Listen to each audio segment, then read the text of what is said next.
In the year 121 AD, during the reign of Emperor Hadrian, Rome stretched across half the known world. Yet, far beyond the misty northern forests, there lurked whispers of forces older than Rome itself. The legions, stationed near the Danube, reported strange visions: fiery shadows walking among trees, rivers flowing backward, and wild beasts that bore eyes of molten gold. Rome dismissed these rumors as superstitions of frightened soldiers, but one centurion, Marcus Vallius, had seen them with his own eyes, and he knew a storm of both steel and sorcery was about to descend upon the empire. Marcus had fought barbarians before, tribes who wielded crude weapons and savage cries, but what haunted him now were not men, but creatures that seemed born of nightmare. One night, while on patrol, he and his cohort stumbled upon a massive figure covered in crimson flames, wielding a blade that hissed like boiling iron. Half his men perished in minutes, their armor melting as though wax. The beast vanished into mist, leaving behind charred corpses. Marcus barely survived, his body scarred and his mind tormented. When he returned to camp, he swore that Rome faced not barbarians, but something far darker. News reached Rome quickly. The Senate, ever skeptical, dismissed Marcus's report, calling it the delusion of a soldier traumatized by war. Yet Hadrian was no fool. He had heard tales of forgotten gods, still worshipped in the forests beyond the Rhine. He summoned Rome's most trusted general, Decimus Varro, and ordered him to investigate. Marcus was assigned under him as guide. Alongside soldiers, the emperor secretly ordered the College of Augurs to send mystics, keepers of forgotten rites, to accompany the army.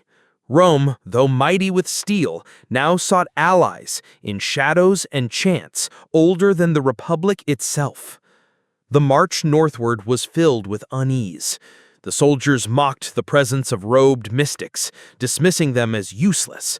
But every night strange things happened. Fires that burned blue, screams echoing from forests without a source, and birds that fell dead from the sky mid-flight.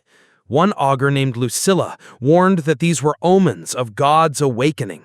According to her, a cult long thought extinct had revived.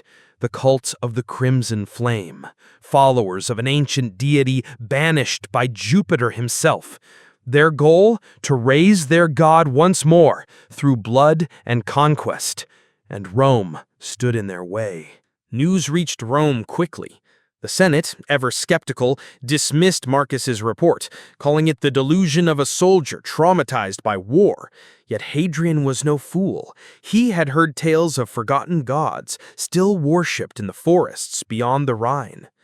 He summoned Rome's most trusted general, Decimus Varro, and ordered him to investigate. Marcus was assigned under him as guide. Alongside soldiers, the emperor secretly ordered the College of Augurs to send mystics, keepers of forgotten rites, to accompany the army. Rome, though mighty with steel, now sought allies in shadows and chants older than the Republic itself. The march northward was filled with unease. The soldiers mocked the presence of robed mystics, dismissing them as useless. But every night strange things happened. Fires that burned blue, screams echoing from forests without a source, and birds that fell dead from the sky mid-flight. One augur named Lucilla warned that these were omens of God's awakening. According to her, a cult long thought extinct had revived. The cult of the Crimson Flame, followers of an ancient deity banished by Jupiter himself.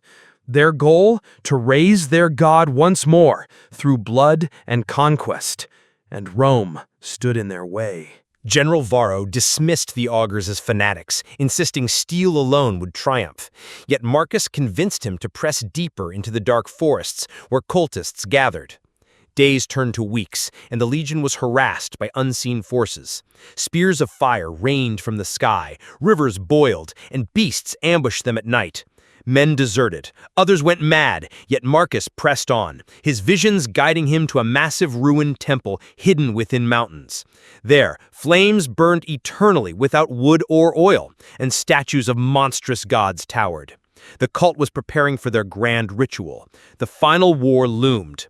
The cult army was unlike any Rome had seen. Thousands of fanatics clad in crimson robes, bearing blackened blades, stood ready.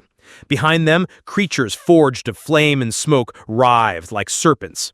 From the temple, drums thundered, echoing across the forest. General Varro marshaled his legions, forming unbreakable ranks. Shields locked, spears braced, the disciplined machine of Rome faced chaos incarnate. The ground trembled as both sides prepared. Marcus stood at the front, scarred but unbroken, his gladius gleaming in firelight. This was no ordinary war. It was Rome's iron against a god's will. The fate of the empire trembled. The first clash was brutal. Fire serpents smashed against shields, searing flesh and wood alike. Legionaries screamed as flames consumed their armor, yet still they fought, cutting down cultists with merciless precision. Arrows darkened the sky, blood turned mud into rivers, and the air itself seemed to burn. Yet the Romans held formation, their discipline unyielding. Varro ordered the cavalry to flank, spearing robed zealots. For a moment it seemed victory was possible. But then the earth split, and from its depths emerged the towering flame beast Marcus had seen before, an avatar of Osrothos himself, roaring like a burning mountain. Panic rippled through Roman lines. Men dropped weapons. Some fled. Others froze in terror. The beast, twice the height of any man, swung its molten blade, cleaving ranks apart. Marcus, remembering his scars, stepped forward. He felt heat scorch his skin, but he did not falter. Lucilla cried out, chanting forbidden rites. Her voice rose above battle, invoking Jupiter's wrath. Lightning cracked across the sky, striking the beast. For a moment, it staggered, weakened. Marcus saw his chance. Rallying the men, he roared for them to stand. Rome had faced Hannibal, Carthage, and Gaul. This too could be conquered. With renewed courage, the legion surged. Javelins flew. Arrows pierced the beast's flesh of fire. It bellowed, striking down dozens, yet every wound slowed it. Lucilla's chants grew louder, weaving barriers of light that shielded men from flames. Varro, wielding his sword, cut down cultist leaders, scattering their lines. Marcus climbed the beast's back, his skin burning, yet his will unshaken. With each stab of his gladius, he carved into molten flesh. The beast howled, thrashing wildly, but Marcus clung on. This was no longer war between men, it was the clash of Rome's spirit against forgotten gods. At last, Marcus plunged his gladius deep into the beast's neck, where flame pulsed brightest. A thunderous roar split the sky as the creature collapsed, shaking the battlefield. Yet its fall was not victory. The ground split wider, and from the temple a colossal hand of fire clawed upward. Osrothos himself was awakening. Cultists cheered in madness, throwing themselves into the flames. Lucilla screamed that the god's full resurrection was moments away. Marcus, bloodied and half-burned, looked upon the rising inferno. If Osrothos rose, Rome and the world would fall. There was only one choice left, to strike at the heart. In Rome, Hadrian received word of Varro's victory, though the truth was veiled. Official records spoke of barbarians and rebels crushed, not gods and sorcery. The Senate celebrated, never knowing how close Rome had come to destruction. Yet, in secret, the emperor honored Marcus Vallius, commissioning a statue hidden in the Temple of Jupiter depicting a scarred soldier holding back a wave of flame. Only the emperor, Lucilla, and Varro knew the true story. Rome would never admit fear of gods long forgotten, but they would remember. Rome endured because one man had chosen sacrifice. Years passed, and the forest where the temple once stood became forbidden. No Roman settlement dared rise there. No legion marched through. Locals claimed strange lights still flickered at night, and whispers of Marcus's voice carried on the wind. Some believed his spirit guarded Rome eternally, keeping the crimson flame at bay. Yet, for now, Rome flourished, its empire stretching wide, its legions unchallenged. Few knew that, beyond steel and politics, Rome's fate had been decided in fire and blood, where men fought gods and one soldier became legend.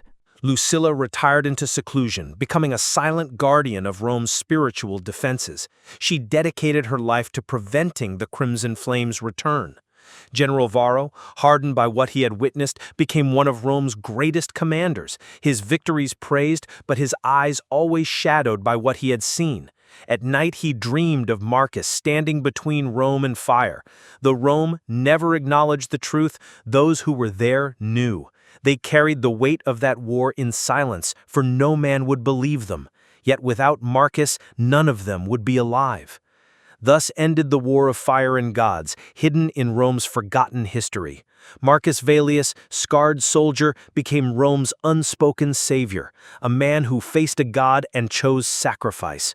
Though unrecorded by historians, his tale lived in whispers among legionaries, spoken at campfires when shadows grew long.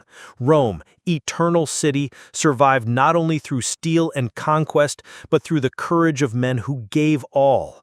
And somewhere, deep beneath ashes and ruins, the crimson flame slept, chained by the soul of a Roman soldier who would never let his empire burn.